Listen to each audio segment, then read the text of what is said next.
What is poppin' fam? My name is Brendan Myers, and in today's video we're gonna be talking about symmetry. Left to right, biceps, chest to legs, everything. We're gonna figure it out. So buckle up and let's get started.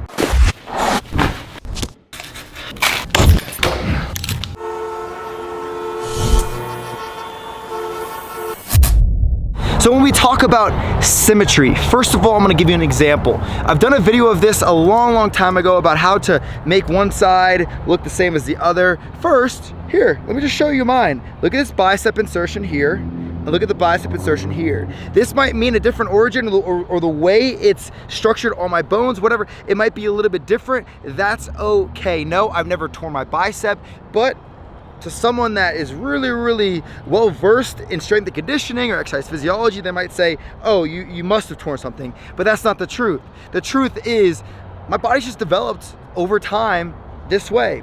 And many times it comes from habits when we were younger. And if you are young, if you are in your teenage years or even your early 20s, you have an opportunity right now to even change those habits, which will then affect your musculature and the way it looks. And that's the truth. So you ever seen winging where one scap's maybe a little bit wider or a little bit upward rotation and one scap's here? I'm talking about your back, right? Well, a lot of this stuff comes down to posture and how are you standing? How are you sitting? How are you sleeping?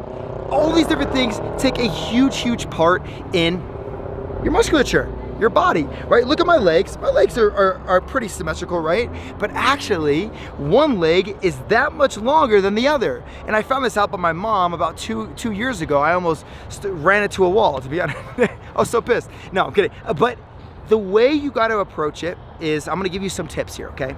Number one, if one side of your body is bigger than the other and you're a little bit younger, look at your posture. So number one, look at your posture. Look at the screen, you see posture. Number two, you wanna focus on how you're sleeping. That's part of number two. And then also how you're sitting. So everything is gonna be a neutral spine. You wanna try and keep your chin suspended here, your neck suspended, and making sure that your back's not like this. It's not overarching here. I'm not gonna use any science terms because half of you might not even understand it. So you don't want your back to be arching. And also when you're training, number three, how are you working out? Are you doing movements when you're doing pull-ups? Are you like this? Or are you staying tight with your core and pulling correctly? All these things play a huge role, okay? Also, when you are training, you wanna look at how your muscles are reacting or how your musculature is. So another example, if you're doing a pull-up, right? Or actually, if you're doing a overhead press or just something on the ground, any bodyweight train, any movement really, and you're pushing up and one shoulder is actually higher than the other, this has most likely been going on for a very long time and you haven't even seen it. The reason being is because it's just natural to you. And what you're really doing, there's musculature that's actually overcompensating. Maybe you hurt your shoulder a long time ago. Maybe you hurt the other shoulder a long time ago. Maybe your hip. Maybe you tore your hip flexor or you pulled your hamstring at one point. This has everything to do with the symmetry of your body. Also, if you are teenage, younger 20s, and you see, actually anybody, and you see that one muscle is a lot bigger than the other, and I'm talking about like a substantial difference, right? Mine are fine, okay? And I'm actually gonna get to an example with my shoulders because you'll understand a little bit more clearly as I give you the example. But if you're in that situation and one bicep's bigger than the other, whatever it is, or you feel like it's so much weaker, all I want you to do is increase the frequency for the week. So instead of just 2 days per week, let's say you're working chest, you need to get your chest bigger and one side of your chest is a little bit bigger than the other side. Don't switch up the reps and stuff on one arm. You don't want to do that. But when you are doing any type of a barbell movement or you're doing a push-up or a clap push-up, whatever it is, concentrate on the weaker side.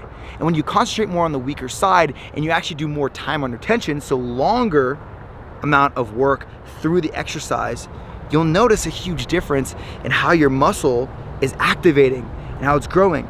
And a lot of the times, the muscle that's weaker or smaller isn't activating because of another injury or a long time injury or something that you haven't been taking care of for the longest time. Surprisingly, my hip flexor has had a lot to do with my left shoulder.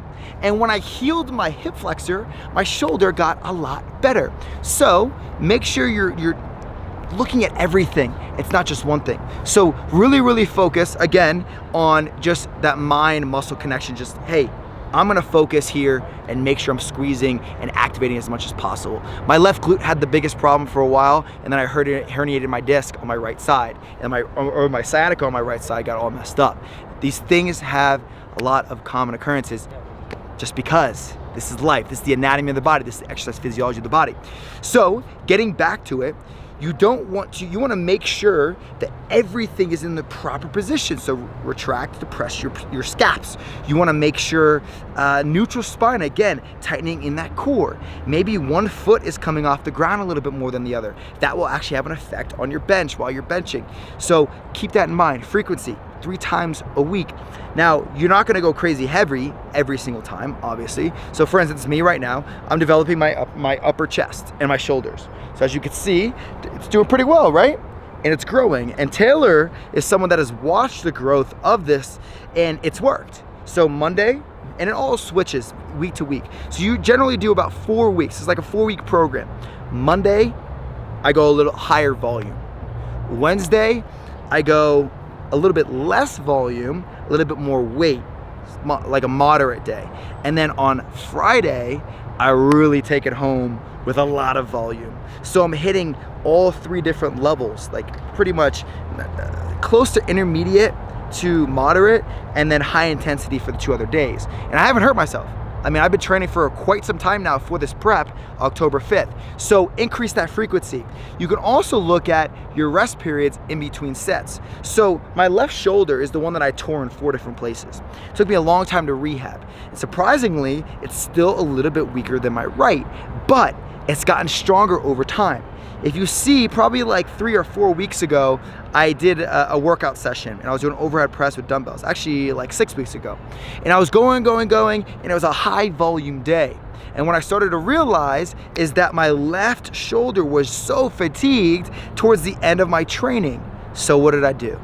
I lowered the weight a little bit, and I made sure I got the same reps in on each side, dumbbells. And I went to the dumbbells, and that's another clue or another piece of advice for you to gain some more symmetry from right to left is try a lot of dumbbell movements and controlled movements.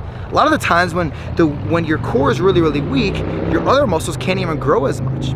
Also, a lot of the times when you're not working as much on your legs, the other muscles in your body aren't able to gain as much muscle as you would like them to. It all comes down to growth hormone, it comes to testosterone, there's so many different things. The recruitment involved in leg days is pivotal to your training for upper body. Someone on my Instagram was just mentioning to me, hey Brennan, why are you doing legs twice a week? That doesn't make any sense. You're doing men's physique, you don't need legs. Wrong. The reason why I've grown so much is because I've incorporated legs again. It recruits a lot more. It's a lot more energy output. What happens when ATP output is through the roof? You know, creatine is a huge involvement in that. It increases ATP output. So during your workouts, you can actually train harder for a longer period of time. So actually I'm conditioning my body. I'm conditioning my upper body to be able to push more weight or pull more weight. So that frequency is super important because you're also conditioning your muscles. And this is one of the main things that I'm going to say is that if your muscles are not conditioned, a lot of the times it's going to translate to how big they're going to get. That's why when you look at proper training programs, they involve muscular endurance, they involve hypertrophy training, which is building size, and then also strength and power. And when they don't incorporate all these different things, you see it in the results. You take one test subject, you take another test subject, and one person has imbalances, the other person has imbalances, and one person is just focusing on hypertrophy training and strength training, and then the other person is focusing on all 3 styles of training. Guess what? If you have the muscular endurance, what do you think is going to happen if you're pushing more weight for 8 to 12 reps for hypertrophy? It's going to be, you're going to be stronger. You're going to be at that 11 and 12 reps next level rather than this guy. So what's gonna happen? Your symmetry is gonna be a lot better. Also, I highly suggest if you're dealing with symmetry problems with your calves to your quads, suck it up. Honestly, suck it up. Look, my calves aren't that big, right? They're not. I mean, they're not small, but my quads and actually my hamstring, you can see my hamstring to adductor area, like how big it is, right? All I've done is sucked it up. I said, okay, I am gonna train my calves, I'm gonna work on my calves, but look, I walk 10,000 steps a day. I do cardio on the stair stepper. I sprint, I jump, I do plyos, I do a lot of legs. Like, my calves, they've always been what they've been. Maybe they got a little bit bigger, but that's pretty much it. The way I look at it is, okay, it is what it is. And many of us, in times like that, even with my bicep, I have to say it is what it is. If I was pissed off that my right bicep was shorter than my left, there's no way I would still be on earth. There's no way. Because I would have drove myself absolutely insane. My mind would be elsewhere. But the truth is, this can never be different. Even my abs, they're a little bit different, right? I have one side that you could see a little bit more of my abs, right? Even my lat spread, it's a little bit different. But that's why you can manipulate the way people see things, right? So keep all these different things in mind. Increase your frequency, get your rest, great posture. You don't want injuries. A lot of the times, these things can actually lead to injuries if you don't fix them or if you don't work towards them. And it's not gonna come easy. Consistency and dedication. These two, your best friends, scissors, cutting through life. I'm telling you, if you're not very, very serious about this and you're not serious about fixing your symmetry or your whatever your deal is, then it's not going to happen. And you're gonna see more and more problems. So fix it now. And that's pretty much all I can say. Anything else that I should say, Taylor? I think you covered it all. Everything? Yeah. So, first of all, don't worry so much if it's something that is just like your musculature, like that's how it is. Number two, just to summarize, make sure you're hitting that frequency. Especially if you want to get your legs bigger or whatever, it takes time. It takes a lot of time. You know, some people, it takes 10 years to finally build the mass that they've been wanting. Other people, it takes 2 years that they've been wanting. You know, your metabolism might be crazy, crazy high. My metabolism is great. It truly is. I have great genetics. At the same time, I train my ass off. He can attest to it. He watches me every morning, 6 a.m. Every morning. So it's all about your focus and really focusing on that muscle. And that's another thing. Focus on your muscle as you're moving. All right. So thanks for tuning in for another video. I really am enjoying these type of videos. You enjoying them? Yeah, they're super fun. I get to spread my knowledge of exercise physiology. I will say this. You can build symmetry with weights and with bodyweight training. And I don't want you to misconstrue anything that I've said in this. Is misconstrued a fucking word? I don't even know. Yeah. I don't want you to miss what I'm saying. That's all I'm saying. When you're doing any bodyweight movements, it's just, again, it's mind-muscle connection. If you feel like one side's more activated than the other, focus more on that right side that you need to be working.